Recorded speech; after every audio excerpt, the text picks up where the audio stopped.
Hello everyone, a very good afternoon and welcome to Vivaswan Educational Foundation। तो हम SSC series का आज part 6 लेके आए हैं।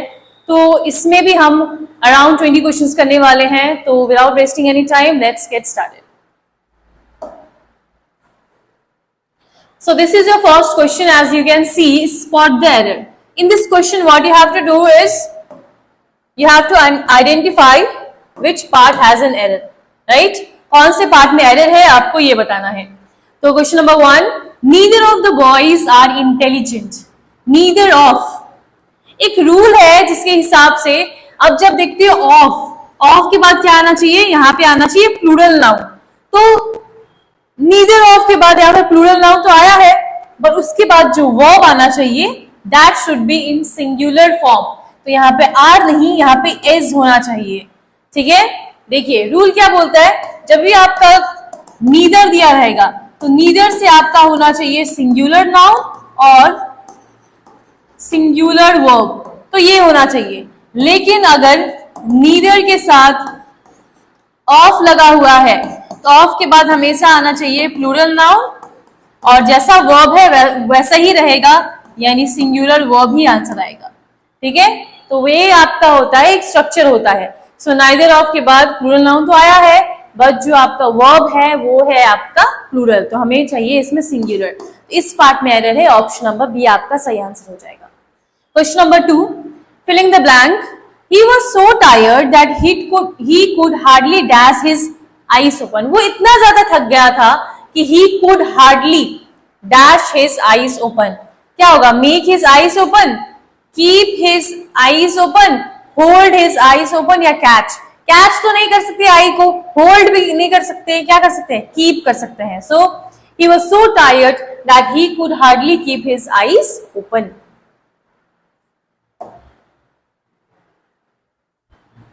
Question number 3, a person who believes that everything in the world is bad और evil. एक ऐसा इंसान होता है जो हमेशा नेगेटिव सोचता रहता है, हमेशा उसके हिसाब से पूरा दुनिया ही खराब है, पूरी दुनिया खराब है, मेरे साथ हमेशा खराब होता रहता है। तो ऐसे इंसान को क्या बोलते हैं, अ person who believes that everything in the world is bad और इविल। उसके हिसाब से दुनिया में सब कुछ इविल है, सब कुछ विक्ड है, सब कोई क्रूअल है, तो उसे हम बोलते हैं साइनिक। साइनिक ऐसा इंसान होता है जिसमें लगता है कि सब कुछ ही खराब है। ठीक है, अदर ऑप्शंस देखते हैं। Optimistic. Now optimistic, what do you mean optimistic? Optimistic means one who thinks positive.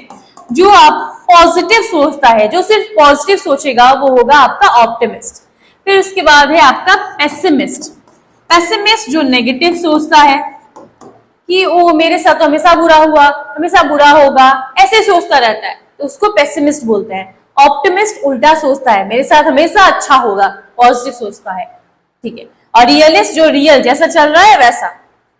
Question number 4, यहाँ पे आपको बताना है सिनोनिम ऑफ ट्रैंकिल। आपने सुना होगा ट्रैंकिल वर्ड, ट्रैंकिलिटी, ट्रैंकिल, इन सब का मतलब क्या होता है। ट्रैंकिलिटी, ट्रैंकिल, इसका मतलब होता है काम रहना, शांत रहना, काम, कंपोज, क्वाइट, है ना, शांति से काम करना, प्लेसिड, ये सब क्या है, ये सब इसका मतलब होता है शांति रखना, काम रहना। तो यहाँ पे देखो, यहाँ पे क्या होना चाहिए, वायलेंट। वायलेंट का मतलब होता है बहुत ज्यादा गुस्सा करने वाला, वायलेंट हो गया है, तो ये नहीं होगा।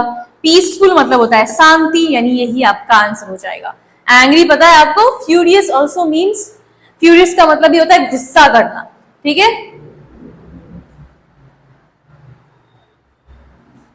फिर आते हैं क्वेश्चन नंबर 5 की तरफ। क्वेश्चन नंबर 5 में आपको बताना है एंटोनिम ऑफ जेनरस। जेनरस का एंटोनिम क्या होगा। सबसे पहली बात, एंटोनिम का मतलब क्या होता है। Antonym means opposite meaning, right, opposite meaning को हम बोलते हैं। तो यहाँ पे antonym of generous, first of all generous means very kind. Kind जो होता है it is a positive word, right, it is a positive word. Now देखो, आप ना अगर मान लीजिए कोई वर्ड का मीनिंग नहीं पता, आप डायरेक्ट ऑप्शन से भी आंसर निकाल सकते हो। कैसे, सेल्फिश, सेल्फिश क्या होता है, पॉजिटिव वर्ड है या फिर नेगेटिव वर्ड है। Selfish is a negative word, it is a negative word. Kind, kind is a positive word. Magnanimous, magnanimous का मतलब होता है बड़े दिल वाला इंसान, जो एकदम चैरिटी करता है, बेनेवोलेंट होता है, उसे बोलते हैं हम लोग मैग्नानिमस। तो ये भी आपका क्या हो जाएगा, this one is also positive, ये भी पॉजिटिव में आता है। फिर चैरिटेबल, वही सिनोनिम ऑफ मैग्नानिमस क्या हो जाएगा, चैरिटेबल। यानी अगर आप देखोगे आपके पास 4 ऑप्शंस है, 4 ऑप्शंस में से 3 ऐसे ऑप्शंस है जो पॉजिटिव है, एक ही ऑप्शन है जो नेगेटिव है। यानी क्या आंसर आना चाहिए, क्या मुझे ये पता होना चाहिए कि यहाँ पे वर्ड क्या दिया है, आपको वर्ड की तरफ जाना भी नहीं पड़ेगा, डायरेक्ट आप आंसर निकाल सकते हो। ऑप्शंस देखोगे, ऑप्शन एलिमिनेट करके आंसर निकाल सकते हो। ठीक है, चलिए आगे बढ़ते हैं।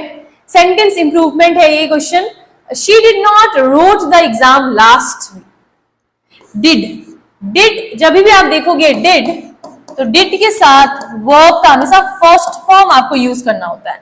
डिड के साथ वर्ब का हमेशा फर्स्ट फॉर्म यूज करना होगा। So she did not write होना चाहिए, रोट नहीं। Wrote will be V2, right, past tense में चला जाएगा। तो she did not write, option number B.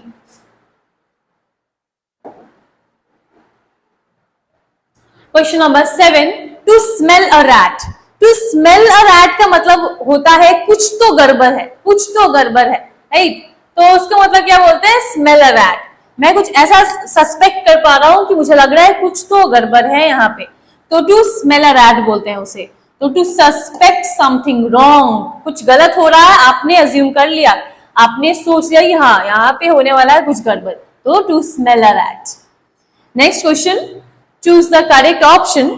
He was advised to take an umbrella because it looked like it might dash. उसने advice दिया कि तुम छाता लेके जाना क्योंकि लग रहा है बारिश तो होगी। It might, रेन तो ऑप्शन में है नहीं आपका, तो स्नो तो नहीं होगा, ब्लो तो नहीं होगा, फॉल नहीं होगा, क्या होना चाहिए, पोर हो जाएगा। जब हम बात करते हैं रेन के बारे में, बारिश, तो बारिश क्या होता है, पोर। ठीक है, आप ये टर्म यूज करोगे, POUR, pour. Question number 9, active passive voice. Change the voice. अब यहां आपको क्या करना है, वॉइस को चेंज करना है। The manager will review the report. The manager will review the report, ये आपका क्वेश्चन है। अब यहां देखो, यहाँ पे विल दिया है, आपको इसको वॉइस में चेंज करना है। कैसे होगा, द एक्टिव पैसिव वॉइस में क्या हो जाता है, ये चीज आपको ध्यान देना है। BE के साथ वर्ब का आपका थर्ड फॉर्म आना चाहिए। तो आप देखो कहां पे है, B के साथ वर्ब का थर्ड फॉर्म। आप क्या यहां देख सकते हो B के साथ थर्ड फॉर्म, और तो कहीं नहीं नजर आ रहा, right. The report will be reviewed by the manager, so this will be your correct answer. ठीक है, फिर उसके बाद एक स्पीच से क्वेश्चन है, नरेशन से क्वेश्चन पूछा गया है। Change to indirect speech. She said I will help you. उसने बोला कि I will help you. She said, अगर मैंने बोला था सेड टू रहेगा, तो सेड टू का क्या हो जाएगा, टोल्ड। आप टोल्ड यूज करते हो, यहाँ पे सेड टू नहीं है, यहाँ पे डायरेक्ट सेड है। तो ऑप्शन में भी आप देख सकते हो, सब में ही सेड लिखा गया है। तो she said that I will help you. अब इनडायरेक्ट डायरेक्ट में क्या होता है, जब भी आपको विल ऑप्शन में है तो इसका पास्ट टेंस हमें लगेगा। विल तो हो जाएगा प्रेजेंट टेंस, राइट। विल तो हो जाएगा प्रेजेंट फॉर्म में बोला जाता है, तो उसका पास्ट फॉर्म क्या हो जाएगा, वुड हो जाएगा। तो यहाँ पे वुड ढूंढो, वुड मुझे डायरेक्ट दिख गया यहाँ पे, ऑप्शन नंबर C। तो ये आपका हो जाएगा सही आंसर। यानी ऐसा क्या करना है, आपको पूरा सेंटेंस नहीं पढ़ना है, आपको बस ध्यान देना है एक्टिव पैसिव में ये वाला स्ट्रक्चर चाहिए होगा। इनडायरेक्ट डायरेक्ट में अगर प्रेजेंट है तो उसका पास्ट फॉर्म ढूंढो, बस। Then question number 11, spelling error है यहाँ पे। इस कहीं ना कहीं आपका स्पेलिंग एरर दिखेगा आपको एक्वांटेंस का। एक्वांटेंस में फर्स्ट ऑफ ऑल ए लगना चाहिए, ई नहीं लगता, तो ए तो यहाँ तीनों में है।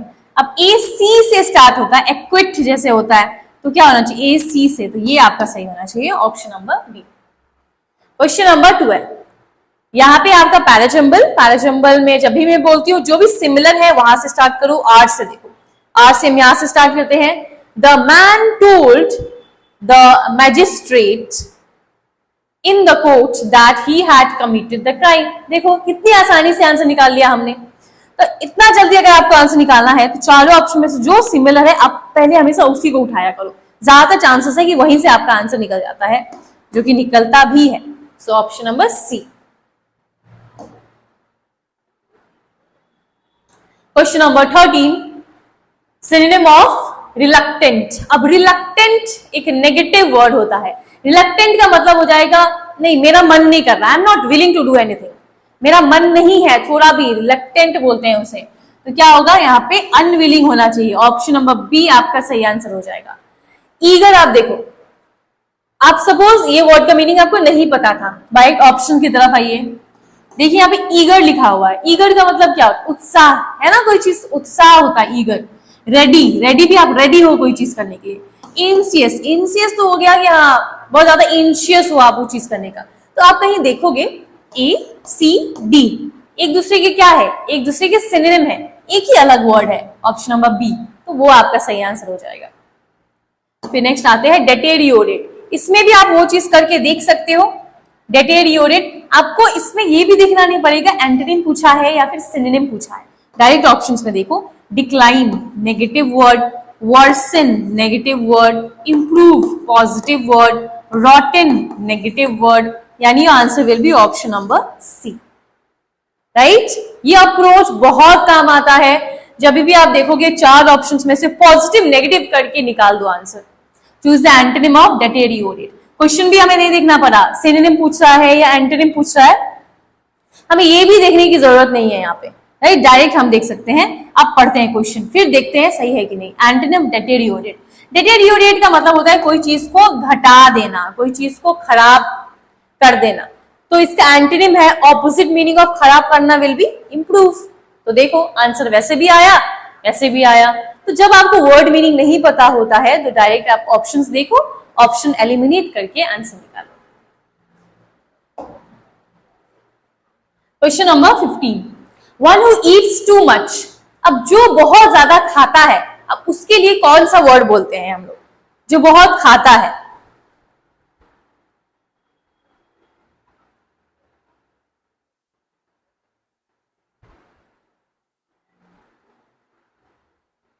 क्या बोलते हैं हम उसे, जो बहुत ज्यादा खाता है।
तो चलिए देखते हैं क्वेश्चन नंबर 15। यहाँ पे क्या है, one who Yeats too much, जो बहुत ज्यादा खाता है उसको क्या बोलते हैं हम, उसे बोलते हैं हम लोग गवर्नमेंट। गवर्नमेंट जो बहुत ज्यादा खाता है। अब ग्लूटोन क्या होता है, ग्लूटोन मतलब होता है जिसको स्पेसिफिक आइडिया है कोई चीज के बारे में, उसको टेस्ट का आइडिया है, वो अच्छे से वो भी खाता है लेकिन टेस्ट है, उसको टेस्ट का आइडिया है। सेम गोज फॉर एपिक्योर, ये दोनों सेम जैसे हैं, दोनों को आइडिया होता है उस टेस्ट के बारे में। कैनिबल, कैनिबल तो आपको पता होगा, कैनिबल किसे बोलते हैं। कैनिबल बोला जाता है जब एक ह्यूमन दूसरे का फ्लैश खाता है तो उसे बोलते हैं हम लोग कैनिबल। ह्यूमन फ्लैश पे डिपेंडेंट रहता है, उसे बोलते हैं कैनिबल। तो यही होगा, बी ऑप्शन आपका सही हो जाएगा। Question number 16, he was so dashed by the movie that he watched it again. He was so dashed, वो बहुत ज्यादा डैश था by the movie that he watched it again, दोबारा देखना पड़ा उसे।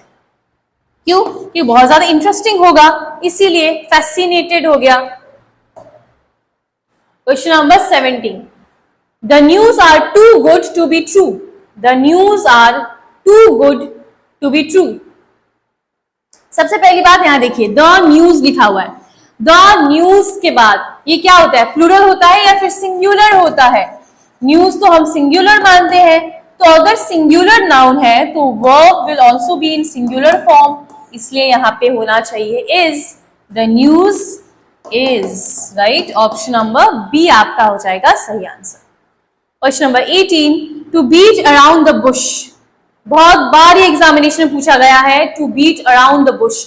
To beat around the bush का मतलब होता है, जब आप, जैसे मैंने आपसे पूछा कोई चीज कि आप क्यों, आपने, मान लीजिए आप मेरे स्टूडेंट हो, तो मैंने आपको बोला कि हाँ आपने क्लास क्यों बंक किया, तो आप बोलते हो क्योंकि मैं वहां गया था, फिर वहां से वहां गया, इतना लंबा मुझे कहानी सुनाने लगे, राइट। मैंने आपसे सवाल क्या पूछा था, आपने पूरा मुझे हिस्ट्री बताने लगे कि क्या क्या हुआ था, तो उसको हम क्या बोलते हैं, बीट अराउंड द बुश। जब हम लोग मेन मुद्दे की बात ना करके फालतू की बातें करते हैं, बोलते हैं beat around the bush, and to avoid the main topic. आपने मेन टॉपिक अवॉइड करने के लिए कुछ भी बोल रहे हो, तो to beat around the bush. Question number 19, sentence improvement है। He don't like to play cricket. He don't like, he is singular, so singular noun pronoun के साथ हमेशा सिंगुलर वर्ब आना चाहिए, सो यहाँ पे क्या होना चाहिए, डज नॉट होगा। He does not like to play cricket. Last question, cloze test से क्वेश्चन है आपका। He jumped into the river to dash the drowning child. He jumped into the river, उसने जंप कर दिया रिवर में जो बच्चा डूब रहा था।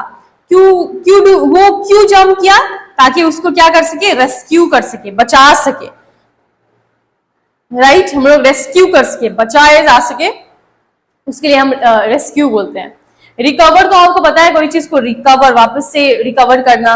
रिटेन भी वही है, जिस वर्ड में आर ई लग जाता है मतलब होता है वापस आना, वापस कोई चीज आना। तो आर ई मतलब समझ जाना, कोई चीज को वापस आने को बोलते हैं, ठीक है। तो ये आपका लास्ट क्वेश्चन है आज का, तो ये रहेगा आपका last question for today. So thank you.